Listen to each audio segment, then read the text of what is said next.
La tarjeta bancaria estaba desgastada por los bordes, apenas legible después de pasar 23 años en mi cartera.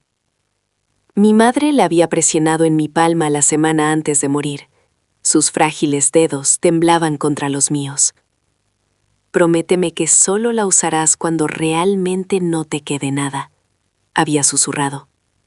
Yo había prometido, sin imaginar nunca que realmente la necesitaría. Pero de pie frente al Bank of America en la calle Harrison con $47 en mi bolsillo y sin un lugar donde dormir, finalmente deslicé esa tarjeta en la máquina. Lo que pasó después hizo que el gerente de la sucursal saliera corriendo de su oficina, con el rostro tan blanco como el papel de impresora. «Señor, por favor, no se mueva», dijo, con la voz quebrada. «Necesito que entre de inmediato. Esta cuenta, oh Dios mío, no es posible».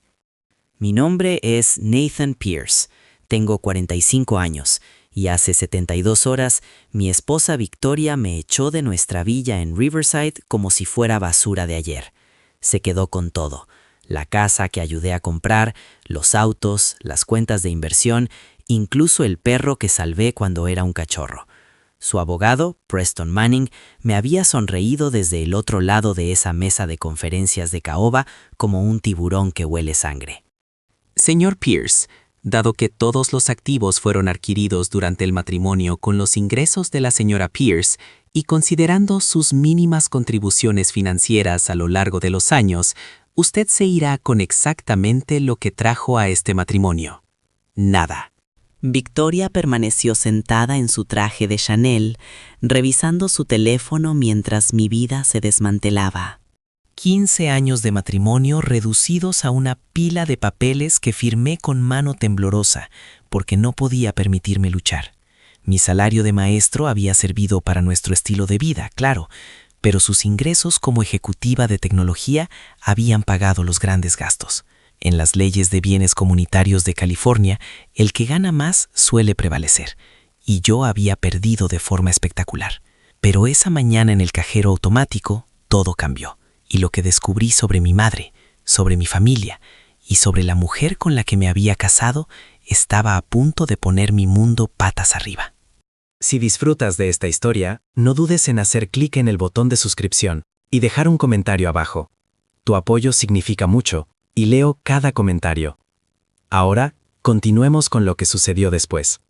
3 días antes, estaba sentado en nuestra oficina en casa, ayudando a Victoria a preparar su presentación trimestral para inversores.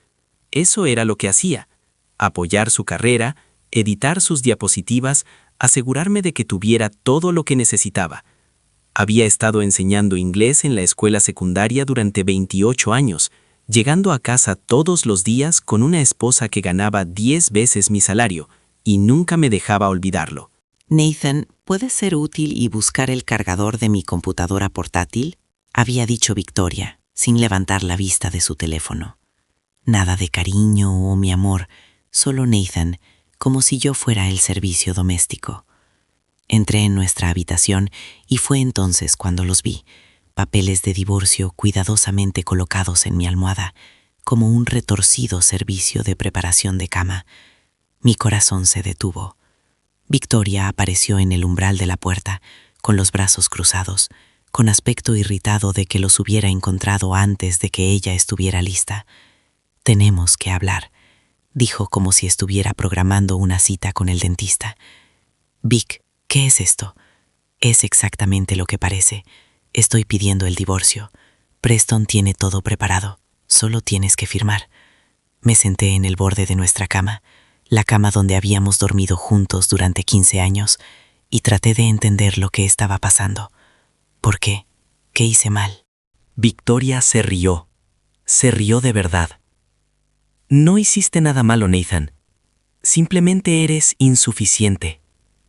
Tengo 42 años. Dirijo una empresa de tecnología valorada en $200 millones.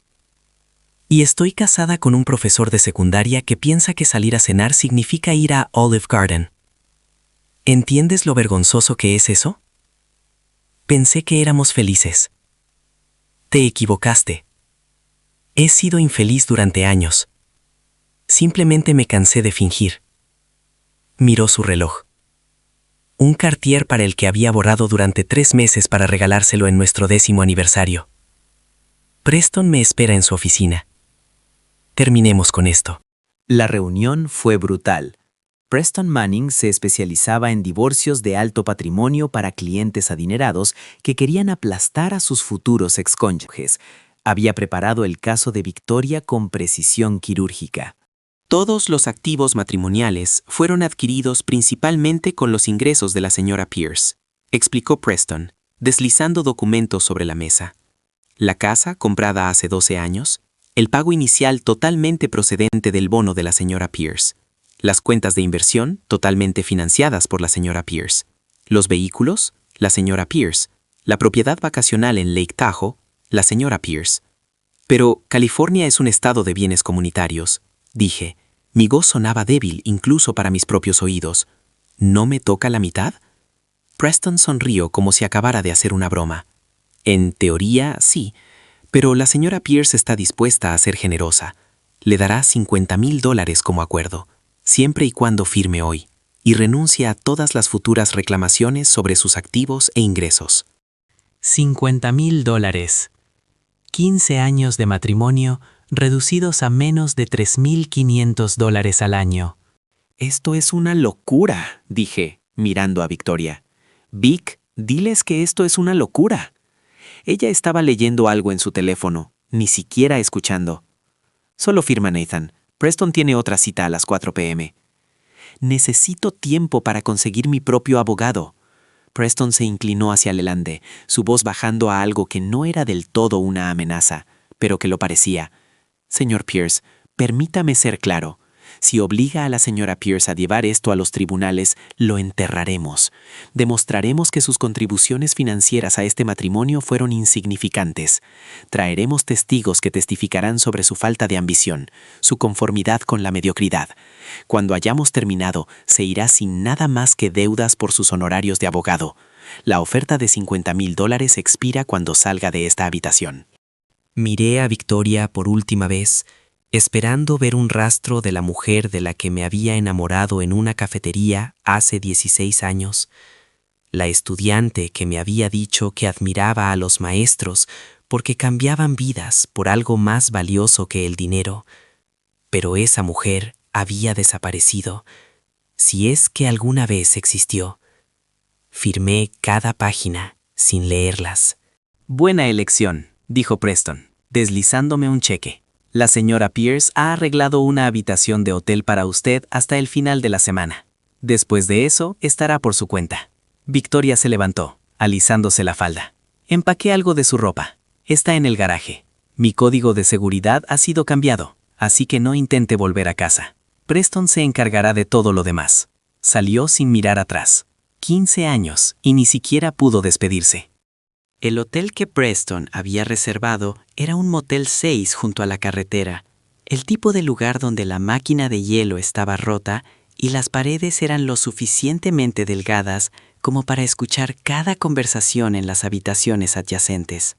Pasé 3 días allí en una neblina, comiendo comida de máquina expendedora y mirando el techo, tratando de comprender cómo mi vida había implosionado tan completamente. El cheque de $50,000 yacía en la mesita de noche, burlándose de mí. Parecía una fortuna y nada en absoluto al mismo tiempo. En Riverside, California, ni siquiera cubriría un año de alquiler de un apartamento decente. Necesitaría el primer mes, el último mes, un depósito de seguridad, muebles y Dios sabe qué más. Al tercer día, finalmente me arrastré hasta el banco para depositar el cheque y empezar a pensar en mi siguiente paso. Fue entonces cuando recordé la tarjeta de mi madre. Eleanor Pierce había fallecido hace 23 años, cuando yo acababa de salir de la universidad, y todavía creía que el mundo estaba lleno de posibilidades. Era una mujer discreta, mi madre. Trabajaba como contadora para pequeñas empresas en la ciudad. Nunca tuvimos mucho dinero. Conducía un Honda de 15 años, recortaba cupones, compraba ropa en tiendas de segunda mano, pero era generosa con lo poco que tenía, siempre ayudando a los vecinos necesitados, siempre encontrando dinero para mis útiles escolares o los libros que quería. La semana antes de su muerte, el cáncer había consumido todo excepto su espíritu. Me había llamado a su lado. «Nathan, necesito que me prometas algo», había dicho. Su voz era solo un susurro. «Lo que sea, mamá». Sacó una tarjeta bancaria del cajón de su mesita de noche y la presionó en mi mano.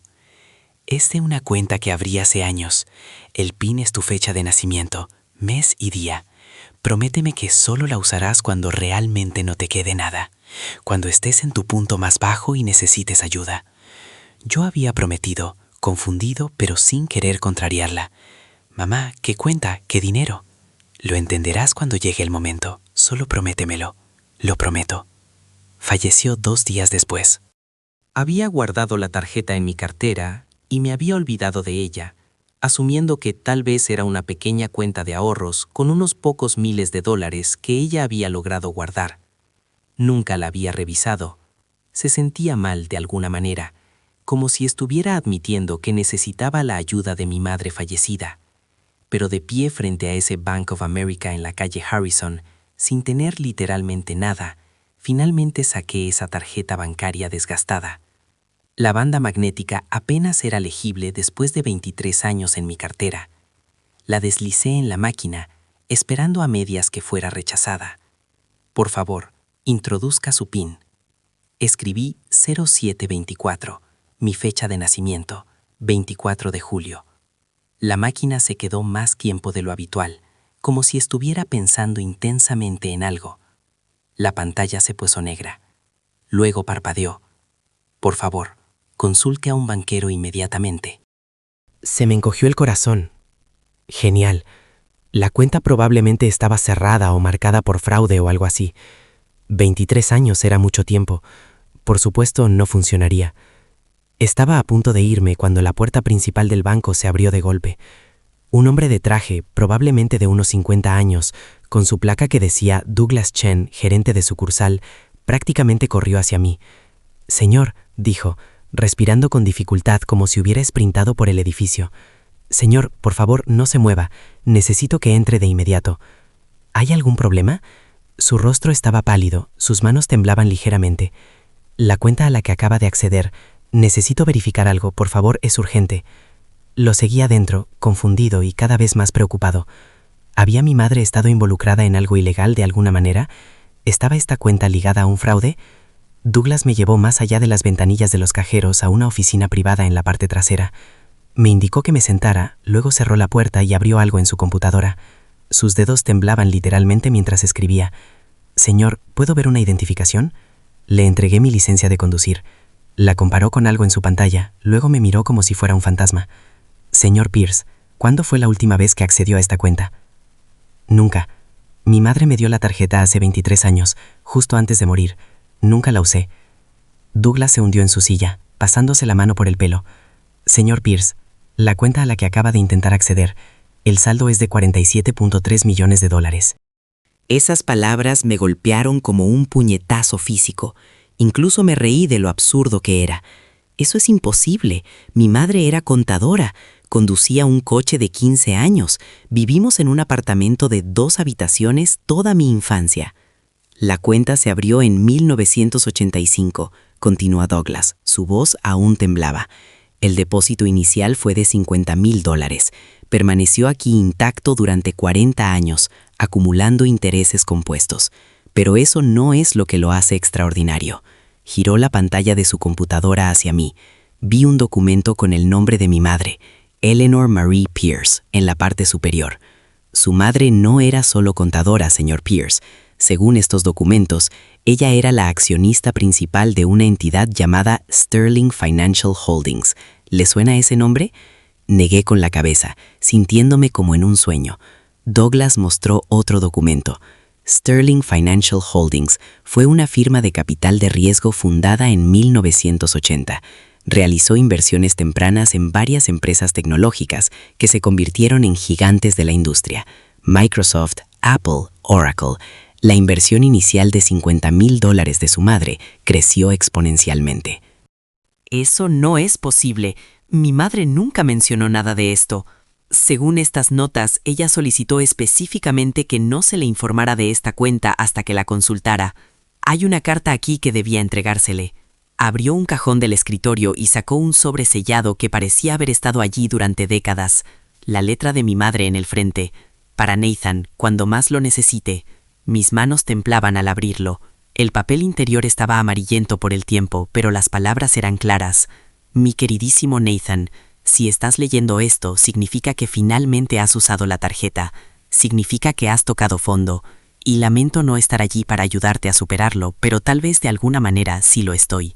Probablemente estés confundido con el dinero. Déjame explicarte. Cuando tenía 25 años, trabajaba como contadora para una pequeña startup llamada Sterling Financial. El fundador, James Sterling, no podía pagarme mucho, así que me ofreció acciones de la empresa en su lugar. No tenía idea de lo que eso significaba, pero necesitaba el trabajo, así que acepté. Esas acciones llegaron a valer millones cuando las inversiones de la empresa dieron sus frutos. Podría haber vivido como una reina Nathan, pero elegí no hacerlo. Vi a demasiadas personas que conocía destruir sus vidas con la riqueza repentina. Vi familias destrozadas por el dinero, por la codicia, por personas que aman los dólares más que a los demás. Así que tomé una decisión. Viviría simplemente, trabajaría duro y te lo guardaría todo a ti, para el momento en que realmente lo necesitaras, no para el placer o el lujo, sino para la supervivencia, para una segunda oportunidad. Abrí esta cuenta con instrucciones específicas. Solo podías acceder a ella cuando no te quedara nada, cuando estuvieras en tu punto más bajo, porque es en ese momento cuando el dinero importa más, no cuando estás cómodo, sino cuando estás desesperado. La cantidad en esta cuenta es completamente y legalmente tuya, sin impuestos, sin restricciones. Ha permanecido aquí, esperando que la necesitaras. Y si estás siguiendo esta carta, ese momento ha llegado. Úsala sabiamente, hijo mío, no para comprar cosas, sino para construir algo, para empezar de nuevo, para convertirte en el hombre que siempre supe que podía ser. Te amo más que a todo el dinero del mundo, mamá. Estaba sentado allí, en la oficina de Douglas Chen, con lágrimas corriendo por mi rostro, sosteniendo una carta de una madre muerta hace 23 años, pero que de alguna manera había sabido exactamente cuándo la necesitaría. Señor Pierce, dijo Douglas suavemente, ¿qué le gustaría hacer? ¿Qué me gustaría hacer? Pensé en Victoria, sentada en nuestra villa, probablemente celebrando haberse librado de su esposo insuficiente. Pensé en Preston Manning, quien me había hecho sentir como basura inútil. Pensé en el cheque de $50,000 en mi bolsillo, que se suponía que era mi única compensación por 15 años de matrimonio. Y comencé a reír. Douglas parecía preocupado, como si estuviera teniendo una crisis nerviosa. «Tengo llamadas que hacer», dije, secándome los ojos, «y necesito contratar al mejor abogado de California». La expresión en el rostro de Victoria cuando Preston Manning la llamó 3 días después fue aparentemente memorable. Lo sé porque su asistente Melissa, con quien siempre había sido amable y quien siempre pensó que Victoria era un monstruo, me envió un mensaje de texto al respecto. Lanzó su teléfono por la habitación y gritó durante 5 minutos. Preston parece aterrorizado. ¿Qué hiciste? Lo que había hecho fue contratar a Catherine Morrison, la abogada que había hecho carrera demoliendo a Preston Manning en los tribunales. Cobraba $850 la hora y valía cada centavo. Señor Pierce, había dicho Catherine en nuestra primera reunión, usted renunció a sus derechos sobre los activos matrimoniales. Eso va a ser difícil de superar. Firmé bajo coacción, expliqué. Me dieron menos de 24 horas para decidir, me amenazaron con la ruina financiera si no aceptaba y me dijeron explícitamente que no podía consultar a mi propio abogado. Catherine sonrió. Eso es coacción. Y el monto del acuerdo es inadmisible. $50,000 por un matrimonio de 15 años en el que usted contribuyó con todos sus ingresos a los gastos del hogar. Un estudiante de primer año de Derecho podría anular eso. Presentó una moción de emergencia para anular el acuerdo de divorcio basándose en la coacción, la inadmisibilidad y la falta de divulgación financiera adecuada. La audiencia se fijó para 2 semanas después. Mientras tanto, usé parte del regalo de mi madre para encontrarme un apartamento en una buena zona de la ciudad. No una villa, sino un lugar limpio y moderno con ventanales de suelo a techo y vistas a las montañas. Compré muebles de verdad, no las costosas piezas de diseñador en las que Victoria había insistido, sino cosas cómodas que realmente me convenían. También empecé a llamar a gente con la que había perdido el contacto durante mi matrimonio. Viejos amigos de la universidad a quienes Victoria había considerado indignos de nosotros. Mi hermano David, con quien apenas había hablado en 5 años porque a Victoria le resultaba embarazoso. Todos me recibieron como si me hubieran liberado de prisión. Nathan, tengo que decirte, dijo David una noche mientras tomaban cervezas. Todos vimos lo que te estaba haciendo. Parecías encogerte cada año. Es bueno verte de nuevo de pie. La audiencia judicial estaba programada para un martes por la mañana. Llevaba un traje que había comprado yo mismo. No era caro, pero sí limpio y profesional. Victoria llegó en modo guerrera corporativa. Traje Armani, tacones Louis Vuitton. Preston Manning a su lado, con un aspecto menos confiado de lo habitual. La jueza Rachel Steinberg presidía, una mujer de unos 60 años, conocida por su tolerancia cero a la intimidación legal. He revisado la moción y el acuerdo de conciliación inicial, comenzó la jueza Steinberg. Señor Manning, ¿querría explicar por qué su cliente ofreció al señor Pierce solo $50,000 por un matrimonio de 15 años? Preston se levantó, alisándose la corbata.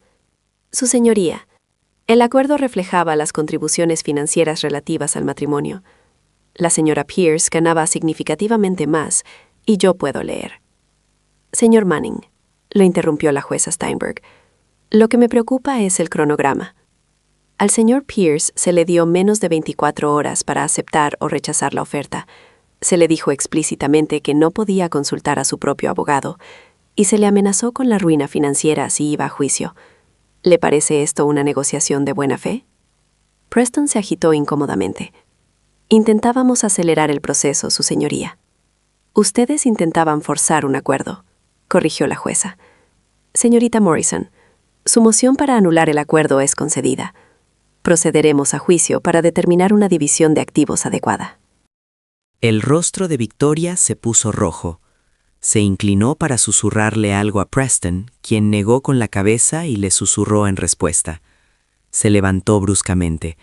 Su señoría, me gustaría hablar. La jueza Steinberg levantó una ceja. Eso es muy inusual, señora Pierce. Entiendo, pero es mi matrimonio y mi dinero. Tengo derecho a ser escuchada. La jueza le hizo un gesto para que continuara. Victoria se volvió hacia mí, su expresión una mezcla de furia e incredulidad. Nathan, ¿qué estás haciendo? Aceptaste el acuerdo, firmaste los papeles. No puedes simplemente decidir que quieres más dinero ahora porque te arrepientes. Me levanté, y Catherine me puso una mano en el brazo, pero la retiré suavemente. Su señoría, ¿puedo responder? La jueza Steinberg asintió. Miré a Victoria. La miré de verdad y no sentí nada. Ni ira, ni amor, ni resentimiento, simplemente nada. Vic, no hago esto porque quiera tu dinero. Hago esto porque lo que hiciste estuvo mal. Me obligaste a aceptar un acuerdo injusto porque pensaste que yo era débil y no tenía otras opciones. Me trataste como si no valiera nada porque no ganaba tanto dinero como tú. Pero mi madre me dejó un regalo, no porque lo mereciera, sino porque me amaba. Y ese regalo me dio algo que intentaste quitarme.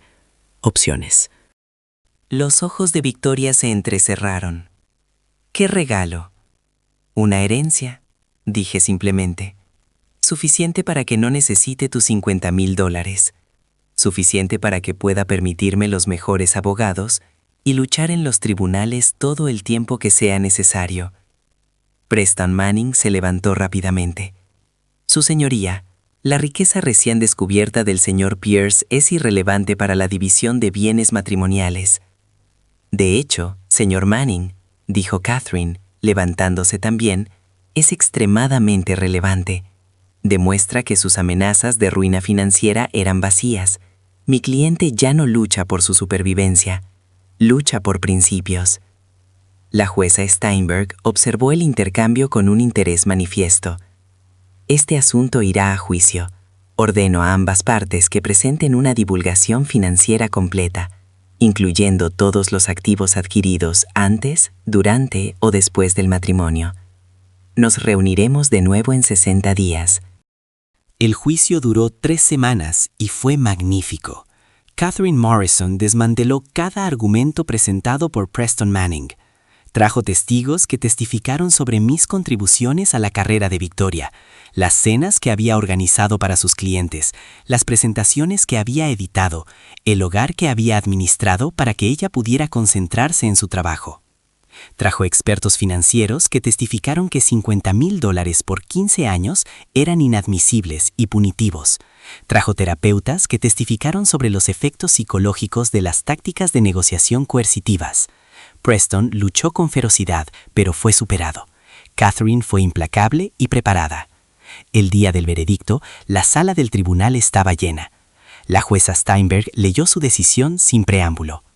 Después de revisar todas las pruebas y testimonios, este tribunal determina que el acuerdo de conciliación inicial fue inadmisible y obtenido bajo coacción. El tribunal ordena la siguiente división de activos. El domicilio conyugal se venderá y las ganancias se compartirán 50-50. Todas las cuentas de inversión se compartirán 50-50. Todos los vehículos se venderán y las ganancias se compartirán 50-50. La señora Pierce pagará al señor Pierce $450,000 en pensión conyugal para equilibrar el acuerdo. Caso cerrado. Victoria parecía haber recibido una bofetada. $450,000, además de la mitad de todo. Probablemente eran 3 millones en total una vez que todo se dividiera y vendiera. Pero no era el dinero lo que importaba. Lo que importaba era la expresión en su rostro cuando se dio cuenta de que yo no era el hombre débil e insuficiente que ella había creído. Lo que importaba era haberme defendido por primera vez en 15 años. Después del veredicto, salí del juzgado bajo el sol de California. Catherine estaba a mi lado, sonriendo con satisfacción. «Lo hiciste bien, Nathan», dijo. «La mayoría de la gente habría aceptado ese acuerdo y vivido con la amargura. Tú luchaste». «Mi madre me enseñó a usar su regalo solo cuando no me quedara nada», dije. Resulta que no tener nada fue exactamente lo que necesitaba para encontrarme a mí mismo de nuevo. 6 meses después, estaba sentado en una cafetería en el centro de Riverside, la misma cafetería donde había conocido a Victoria 16 años antes. Estaba corrigiendo exámenes para mis alumnos, algo que había retomado después de que el divorcio se finalizara. Enseñar siempre había sido mi pasión, no algo que hacía porque no podía hacer otra cosa, sino algo que elegía porque importaba. Una mujer se sentó en la mesa de al lado, luchando con una computadora portátil que claramente no cooperaba. Sin pensarlo, extendí la mano. El botón de encendido a veces se atasca. Tienes que mantenerlo presionado durante 5 segundos. Ella lo intentó y la computadora portátil se encendió. Muchas gracias. Soy terrible con la tecnología. De nada, soy Nathan. Caroline, dijo ella, sonriendo. ¿Es usted profesor? Miré la pila de ensayos que estaba corrigiendo. Culpable. Profesor de inglés de secundaria. Eso es genial. Mi hermana es maestra. Dice que es el trabajo más difícil que jamás haya amado. Hablamos durante 2 horas sobre todo y nada. Ella era enfermera en el hospital local, recién divorciada, divertida, amable y genuina de una manera que Victoria nunca había sido. Cuando finalmente nos despedimos, ella había escrito su número en una servilleta y me dijo que la llamara si quería tomar un café de nuevo. Doblé esa servilleta cuidadosamente y la puse en mi cartera, justo al lado de la tarjeta de mi madre. Esa noche estaba en mi apartamento, mirando las montañas, pensando en el camino recorrido desde aquella habitación de motel hasta aquí. El dinero que mi madre me había dejado me había salvado la vida, pero también me había enseñado algo más valioso. El valor no se mide en dólares, se mide en la amabilidad que uno muestra, en el trabajo que uno hace, en las personas que uno ama. Victoria me había enseñado esa lección al intentar destruirme. Mi madre la había reforzado, dándome los medios para reconstruirme. Todavía tenía la mayor parte de la herencia intacta, colocada en inversiones que probablemente crecerían con el tiempo. No necesitaba una villa, coches caros o trajes Armani. Tenía suficiente para vivir cómodamente, seguir mis pasiones y ayudar a otros cuando lo necesitaran, tal como mi madre me había ayudado. El divorcio era definitivo. Victoria tenía su dinero, su empresa y su éxito, y yo tenía algo mejor, mi dignidad, mi paz y un futuro que era completamente mío. Mi madre tenía razón. El dinero importaba más cuando no tenía nada, porque no tener nada fue en ese momento cuando descubrí que todo lo que realmente necesitaba ya estaba dentro de mí. Muchas gracias por ver esta historia. Si te ha resonado, no dudes en hacer clic en el botón me gusta y dejar un comentario abajo para compartir tus pensamientos. ¿Alguna vez alguien te subestimó para luego demostrarles lo contrario? Me encantaría escuchar tus historias. Y no olvides suscribirte para más historias reales increíbles como esta. Tu apoyo lo es todo para mí.